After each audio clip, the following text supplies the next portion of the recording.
Hello बच्चों, आज हम लोग पढ़ेंगे वही अध्याय 11 का दूसरा पार्ट अंतः शोषण। जो बच्चे मेरे पहले पार्ट को नहीं देखे हैं वो मेरे चैनल पर जाकर देख सकते हैं। और प्लीज़ मेरे मनोबल को बढ़ाने के लिए प्लीज़ लाइक एंड सब्सक्राइब। चलिए स्टार्ट करते हैं पढ़ना। आइए।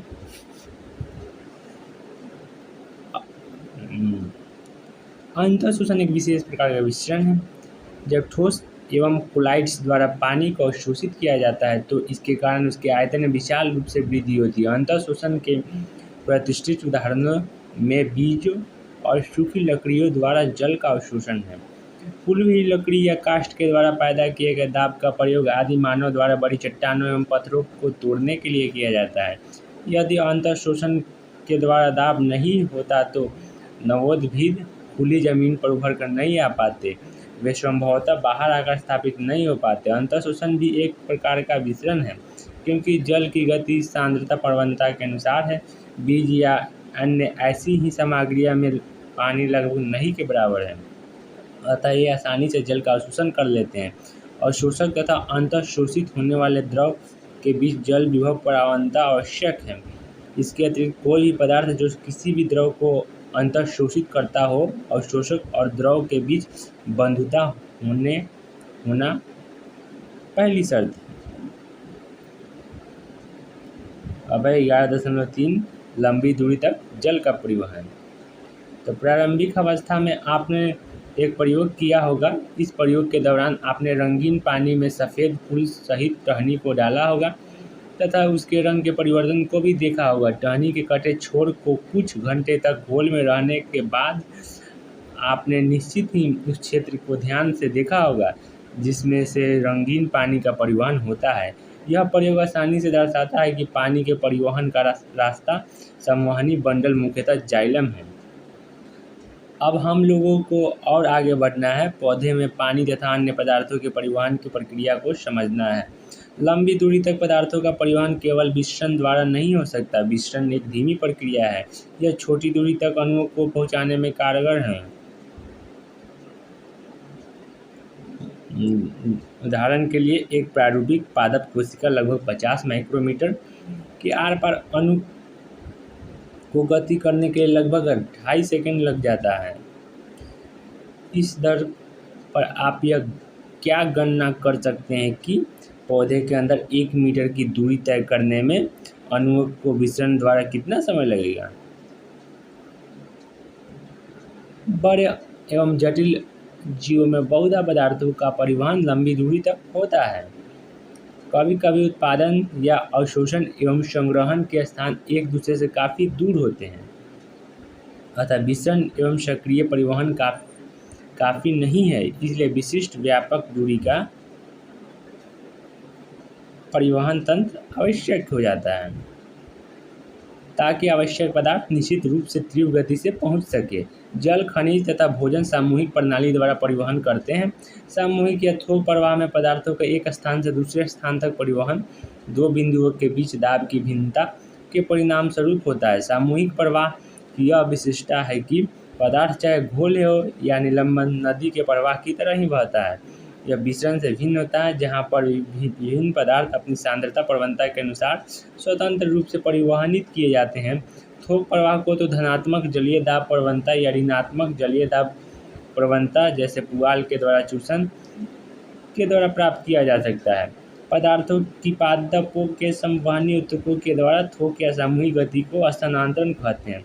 क्या आपको याद है कि जब आपने ऊंचे पादपों की जड़ तनों तथा पत्तियों के अनुप्रस्थ काट या क्रॉस सेक्शन को देखा था और उसकी संवहनी प्रणाली का अध्ययन किया था। उच्च पादपों में बहुत ही उच्च विशेषकृत संवहन ऊतक जाइलम और फ्लोएम होते हैं। जाइलम मुख्य रूप से जल, खनिज लवणों, कुछ कार्बनिक नाइट्रोजन तथा हार्मोन को जड़ से वायवीय भाग तक स्थानांतरित करता है। फ्लोएम मुख्य रूप से विभिन्न प्रकार के कार्बनिक एवं अकार्बनिक विलयनों को पत्तियों से पादपों के विभिन्न भागों में स्थानांतरित करता है।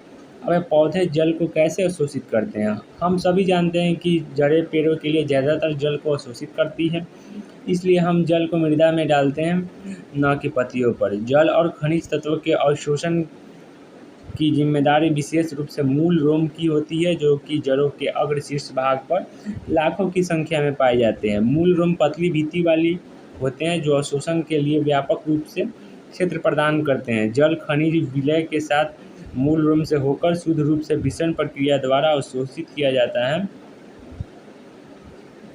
एक बार जब मूल रोम द्वारा जल अवशोषित कर लिया जाता है, तब वह जड़ों की गहरी परतें में दो भिन्न पथों से गति करता है। दो भिन्न पथ निम्न है: एपोप्लास्ट पथ, सिम्प्लास्ट पथ।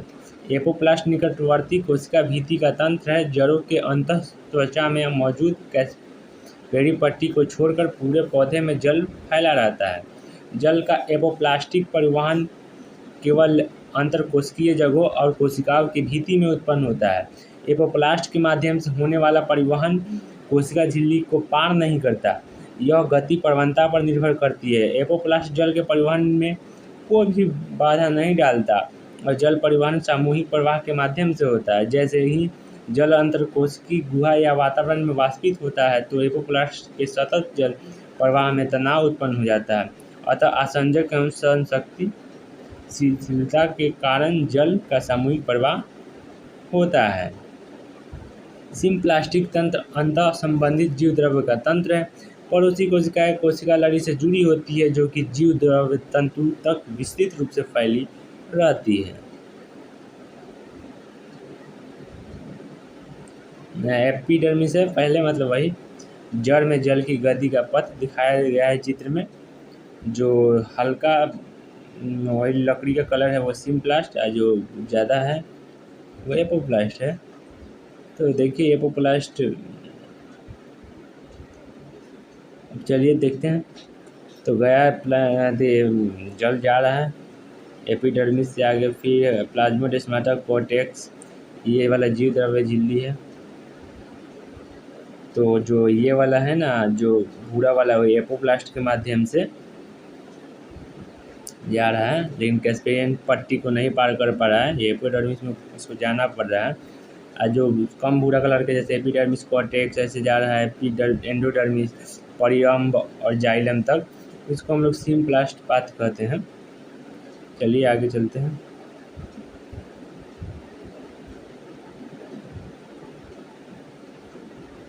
सिम्प्लास्टिक परिवहन में जल कोशिकाओं के जीव द्रव्य के माध्यम से तथा अंतरकोशिकीय परिवहन में यह जीव द्रव्य तंतु के माध्यम से आगे बढ़ता है। जल कोशिकाओं के अंदर कोशिका झिल्ली के माध्यम से प्रवेश करता है, अतः इस प्रकार का परिवहन अपेक्षाकृत धीमा होता है। सिम्प्लास्टिक परिवहन में कोशिका द्रव्य प्रवाहन सहायता करता है। आप कोशिका द्रव्य प्रवाहन को हाइड्रिला की पत्ती के कोशिका में देखा होगा। क्लोरोप्लास्ट का परिवहन प्रवाह के कारण आसानी से दिखाई पड़ सकता है। जड़ों में अधिकतर जल प्रवाह एपोप्लास्ट के माध्यम से उत्पन्न होता है। चूँकि वल्कुट कोशिकाएं ढीली गठित होती है, अतः जल की गति में किसी प्रकार के प्रतिरोध उत्पन्न नहीं होता है। हालांकि वल्कुट का आंतरिक सीमा अंतः त्वचा पानी के लिए अप्रवेश्य होती है। ऐसा स्वेरिनियम मैट्रिक्स के कारण होता है, जैसे कैस्पेरी पट्टी कहा जाता है, जिसे कैस्पेरी पट्टी कहा जाता है। पानी का अणु परत को भेदने के असमर्थ होता है, अतः इन्हें असुवेरिनियम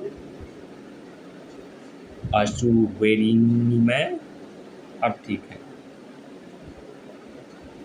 कोशिका विधि क्षेत्र की ओर पुनः झिल्लिका के माध्यम से कोशिका के अंदर भेजा जाता है। इसके बाद जल सिम्प्लास्ट के द्वारा गतिशील होता है और पुनः झिल्ली को पार करता है ताकि जाइलम कोशिका तक पहुंच सके। जल की गति मूल परत से अंतः कोशिका तक सिम्प्लास्टिक होता है। यह एक रास्ता है जिसे पानी तथा अन्य विलेय वस्कुलर सिलेंडर में प्रवेश करते हैं। एक बार जाइलम माध्यम के भीतर पहुंचने पर जल पुनः कोशिकाओं के बीच तथा उसके आर पार जाने के लिए स्वतंत्र हो जाते हैं। नई जड़ों में जल सीधे जाइलम वाहिकाओं या और वाहिनिकाओं में प्रवेश करता है। ये जीवन रहित नलियाँ हैं और एक प्रकार से एपोप्लास्ट का हिस्सा भी है। मूल संवहनी तंत्र में जल तथा खनिज आयनों का मार्ग निम्न चित्र में संक्षेपीकृत किया गया है, जो भी देखे हैं 11.7 का निम्न में देख ले। कुछ पौधों में आंतरिक संरचना जुड़ी होती है जो उन्हें जल या खनिज के अवशोषण में मदद करती है। माइक्रोराइजा जड़ के साथ फुफुदी या कवक का सहजीवी संगठन है। फुफुदी या कवक तंतु नई जड़ों के आसपास नेटवर्क बनाते हैं या वे मूल कोशिका में प्रवेश कर जाते हैं। कवक तंतु का एक बड़ा व्यापक तल क्षेत्र होता है जो भूमि से खनिज, आयन एवं जल को मूल से अधिक मात्रा में अवशोषित कर लेता है। देखिए निम्न 11.7 जो पिक्चर दिखाने के लिए कहा गया है, जल एवं आयन का सिम्प्लास्टिक एवं एपोप्लास्टिक पथ तथा जड़ों में प्रवाह। तो सिम्प्लास्टिक तो सीधे निकल जा रहा है, लेकिन एपोप्लास्टिक यहाँ इसको पार नहीं कर पा रहा है, इससे यहाँ से सिम्प्लास्टिक में जाएगा। देख लेते हैं पहले ऊपर वाला को वल्कुट कहते हैं, ये वाला जो ट्रांसपेरेंट पट्टी है ये परिरम्भ, ये वाला फ्लोएम, जाइलम, अंतस्त्वचा। ये कवक जड़ को जल एवं खनिज उपलब्ध कराते हैं और बदले में जड़ भी माइकोराइजा को शर्करा तथा नाइट्रोजन समाहित यौगिक प्रदान करते हैं। कुछ पौधों का माइकोराइजा के साथ ही अविकल्पी संबंध होते हैं।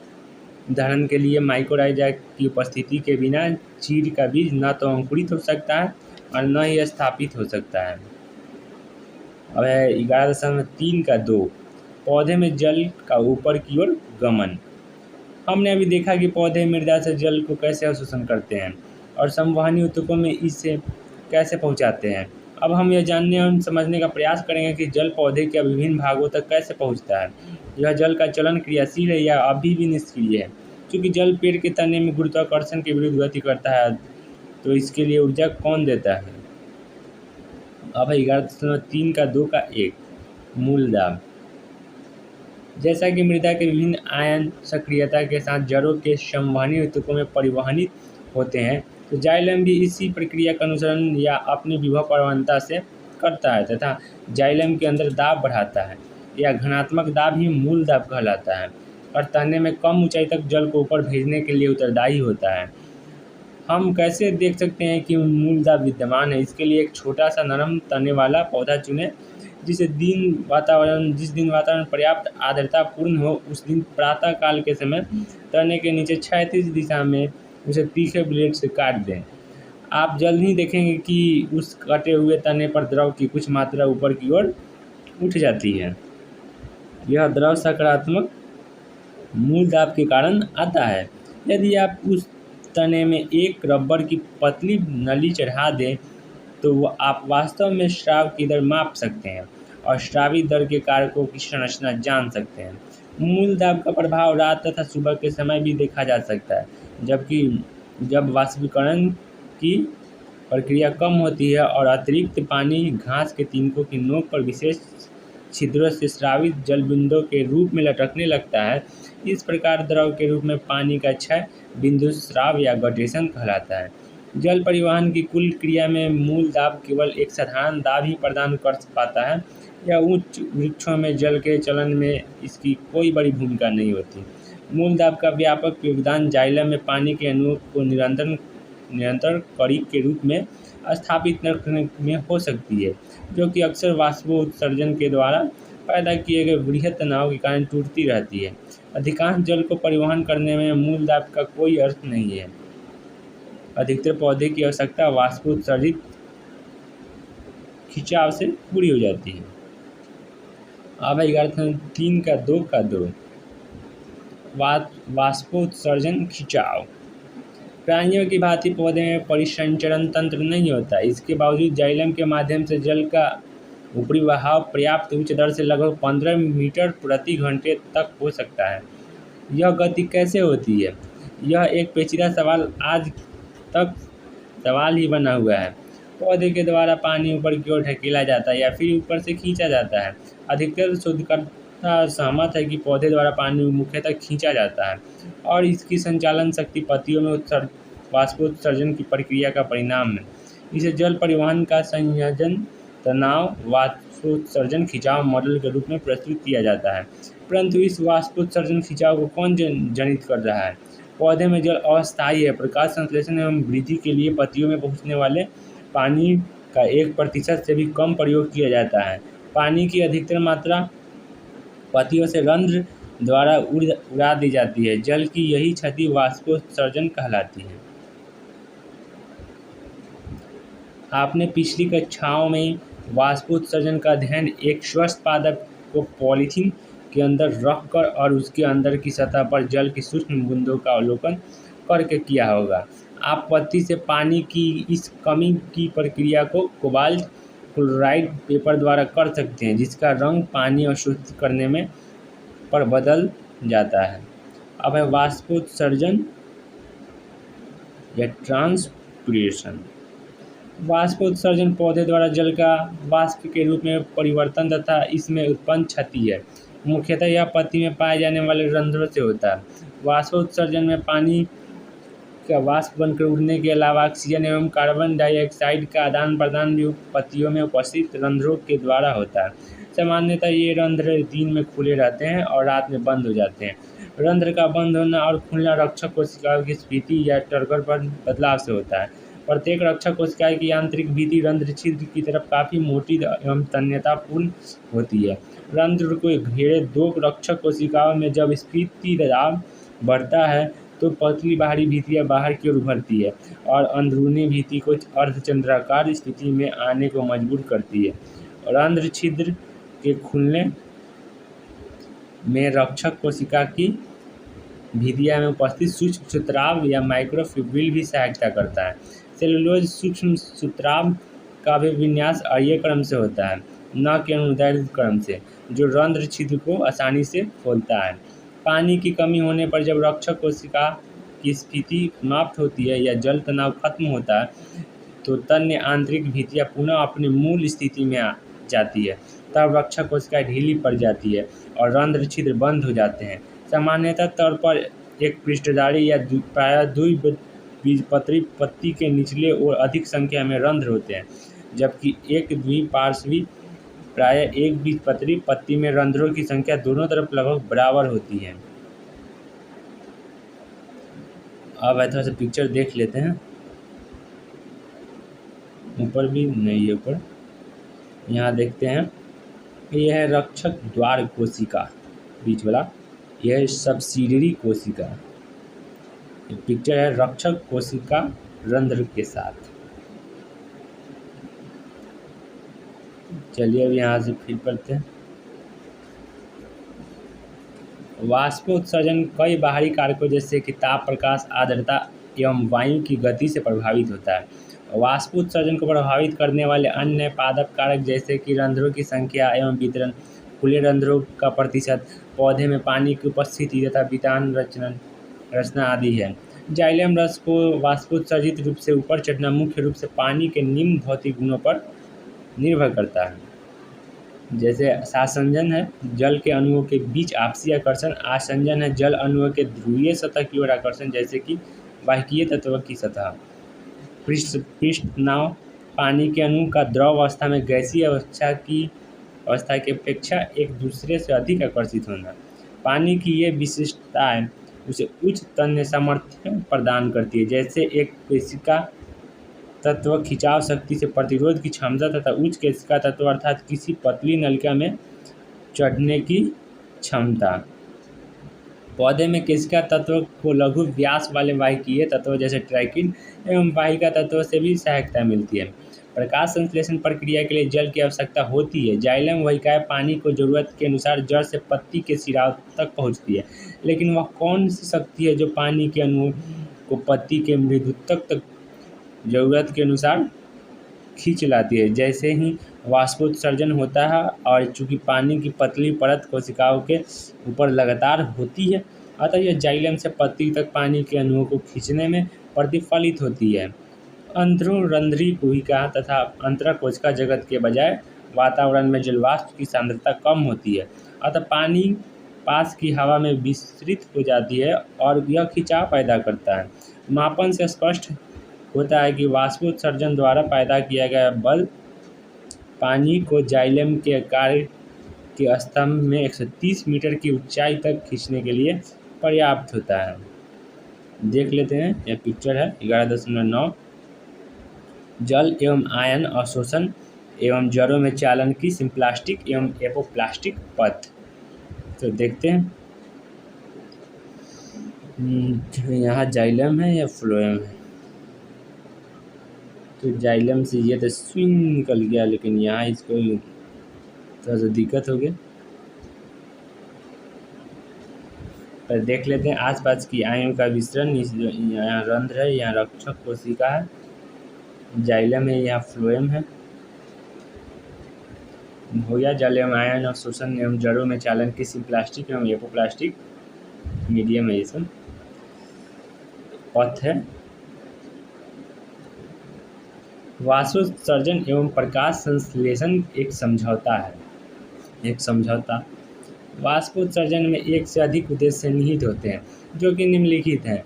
पौधे में अवशोषण एवं परिवहन के लिए वाष्पोत्सर्जन खिंचाव पैदा करना, प्रकाश संश्लेषण क्रिया के लिए पानी का संभरण, मृदा से प्राप्त खनिजों का पौधे के सभी अंगों तक परिवहन करना, पत्ती के सतह को वाष्पीकरण द्वारा 10 से 15 डिग्री तक ठंडा रखना, कोशिकाओं को स्फीत रखते हुए पादपों के आकार एवं बनावट को नियंत्रित रखना।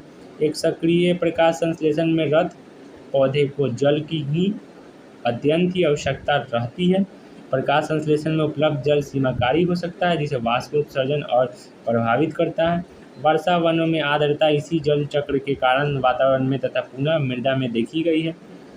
C4 कार्बन 4 प्रकाश संश्लेषण तंत्र के क्रम विकास संभवतः कार्बन डाइऑक्साइड की उपलब्धता को बढ़ाने तथा पानी की क्षति को कम करने की रणनीति के तहत हुआ है।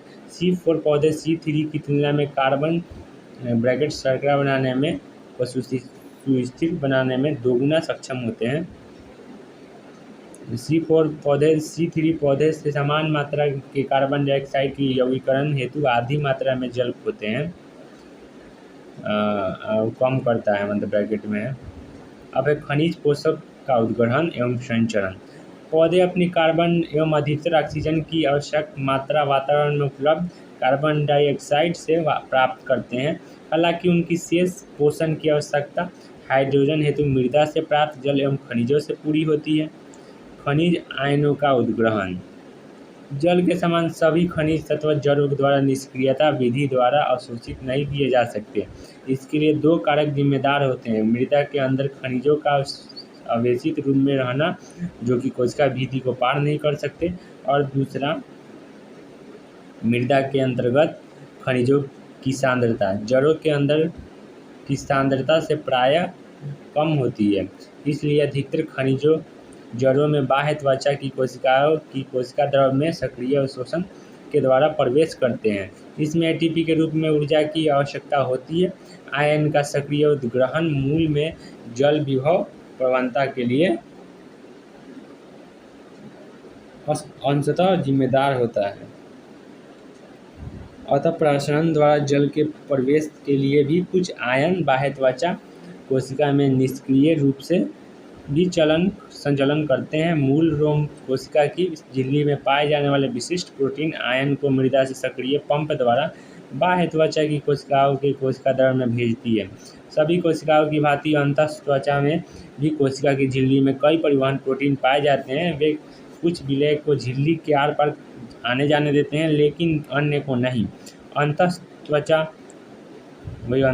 की कोशिकाएं के परिवहन प्रोटीन नियंत्रण बिंदु होते हैं, जहां पौधे विलय की मात्रा एवं प्रकार को जाइलम में पहुंचाते हैं तथा समायोजित करते हैं। यहाँ ध्यान देने की मूल अंतःत्वचा में सुबेरित की पट्टी होने के कारण एक दिशा में ही सक्रिय परिवहन करने की क्षमता होती है। अब खनिज आयनों का स्थानांतरण। जब आयन सक्रिय या निष्क्रिय उद्ग्रहण से या फिर दोनों को सम्मिश्रित प्रक्रिया के माध्यम से जाइलम में पहुंच जाते हैं, तब उनका परिवहन पादप, तने एवं सभी भागों तक वाष्पोत्सर्जन प्रवाह के माध्यम से होता है। खनिज तत्व के लिए मुख्य कुंड पौधे की वृद्धि का क्षेत्र होता है, जैसे कि शिखाग्र एवं पार्श्व विभव तक, तरुण पत्तियां, विकासशील फूल, फल एवं बीज तथा भंडारण। खनिज आयनों का विसर्जन महीन शिराओं के अंतिम छोर पर कोशिकाओं के द्वारा विसरण एवं सक्रिय उद्ग्रहण से होता है। खनिज आयनों को जल्दी ही पुनः संगठित विशेष रूप से पुराने जरावस्था वाले भाग से किया जाता है। पुरानी तथा मरती हुई पत्तियां अपने भीतर की खनिजों को नई पत्तियां में निर्यातित कर देती है। ठीक इसी प्रकार से पत्तियां पर्णपाती वृक्षों से झड़ने के पहले अपने खनिज तत्वों को अन्य भागों को दे देती है, जो पदार्थ प्रायः त्वरित संचारित या संगठित होते हैं। वे हैं फास्फोरस, सल्फर, नाइट्रोजन तथा पोटेशियम। कुछ तत्व जो कि संरचनात्मक कारक होते हैं जैसे कैल्शियम, इन्हें पुनः संगठित नहीं किया जाता। जाइलम स्राव का विश्लेषण यह दर्शाता है कि कुछ नाइट्रोजन अकार्बनिक आयनों के रूप में तथा इसका अत्यधिक भाग कार्बनिक एमिनो अम्ल तथा संबंधित कारकों के रूप में ढोए जाते हैं। इस तरह फास्फोरस एवं सल्फर भी कार्बनिक यौगिकों के रूप में पहुँचाए जाते हैं। इसके अलावा जाइलम एवं फ्लोएम के बीच भी पदार्थों का आदान प्रदान होता है, अतः हम स्पष्ट रूप से अंतर नहीं कर सकते कि जाइलम केवल अकार्बनिक पोषक का परिवहन करता है तथा फ्लोएम कार्बनिक पदार्थों का, जैसा कि पहले विश्वास किया जाता था। अब है फ्लोएम परिवहन उद्गम से कुंड की ओर प्रवाह। आहार मुख्यतः शर्करा वाहिका ऊतक के फ्लोएम द्वारा उद्गम से कुंड की ओर परिवहनित किया जाता है। सामान्यतः स्रोत को पौधे का वह हिस्सा माना जाता है जहां आहार संश्लेषित होता है, जैसे कि पत्तियां और कुंड, या इसको सिंक भी कहते हैं। यह वह भाग है जहां भोजन एकत्र होता है, लेकिन यह स्रोत और कुंड अपनी भूमिकाएं मौसम एवं जरूरत के अनुसार बदल भी सकते हैं। जड़ों में एकत्र की गई शर्करा वसंत के आरंभ में आहार का स्रोत बन जाती है। इस समय पादपों पर नई कलियां कुंड का काम करती है। प्रकाश संश्लेषण साधनों एवं वृद्धि एवं परिवर्धनों हेतु ऊर्जा की आवश्यकता होती है। चूँकि स्रोत और कुंड का संबंध परिवर्तनशील है, अतः गति की दिशा ऊपर या नीचे की ओर अर्थात दो तरफा हो सकती है। जाइलम के साथ यह विपरीत है, जहाँ गति सदैव नीचे से ऊपर की ओर एक दिशा में होती है। यद्यपि वाष्पोत्सर्जन का जल एक तरफा प्रवाह करता है, किंतु फ्लोएम के रस में भोजन का परिवहन सभी दिशाओं में हो सकता है। जब तक स्रोत और कुंड शर्करा का उपयोग संग्रहण तथा आपादन में सक्षम हो। फ्लोएम रस में मुख्यतः जल और शर्करा होता है, लेकिन अन्य शर्कराएं, हार्मोन तथा एमिनो अम्ल आदि भी फ्लोएम के द्वारा स्थानांतरित होते हैं। अब दाब प्रवाह या सामूहिक प्रवाह परिकल्पना। स्रोत से कुंड की ओर शर्करा के स्थानांतरण के लिए आवश्यक स्वीकृत क्रियाविधि का दाब प्रवाह परिकल्पना कहते हैं। जैसे ही स्रोत पर ग्लूकोज या प्रकाश संश्लेषण द्वारा संश्लेषित होता है, शर्करा या एक डाइसैकराइड में बदल दिया जाता है। इसके बाद यह शर्करा सखी कोशिकाओं में तथा बाद में सक्रिय परिवहन द्वारा जीवंत फ्लोएम चालन नलिका कोशिका में संचरित होता है। स्रोत पर लदान या लोडिंग की यह प्रक्रिया फ्लोएम में एक अति प्रासारी अवस्था को पैदा कर देते हैं। निकटवर्ती जाइलम जल प्रसारण के द्वारा फ्लोएम में चला जाता है। जब प्रसारणी दाब फ्लोएम में बनता है तो फ्लोएम रस निम्न दाब के क्षेत्र में चला जाता है। कुंड पर प्रसारणी दाब निश्चित रूप से घटना चाहिए। एक बार फिर फ्लोएम रस से शर्करा को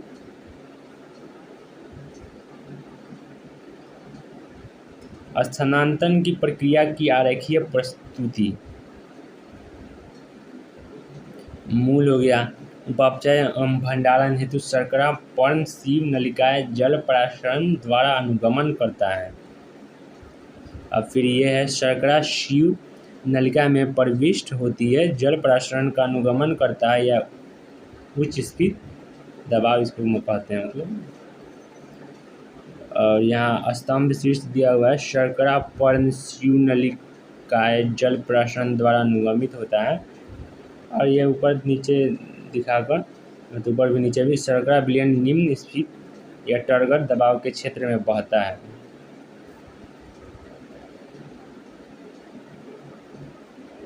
अब बाहर करने तथा उस कोशिका तक जहां शर्करा ऊर्जा स्टार्च या सेलुलोज में बदलती है, ले जाने के लिए सक्रिय परिवहन आवश्यक होता है। जैसे ही शर्करा हटती है, प्रसारणी दाब घटता है और जल फ्लोएम से बाहर चला जाता है। सारांश में फ्लोएम शर्कराओं का परिवहन स्रोत से शुरू होता है, जहां शर्कराओं को एक चालनी नलिका में या सक्रिय परिवहन द्वारा लादा जाता है।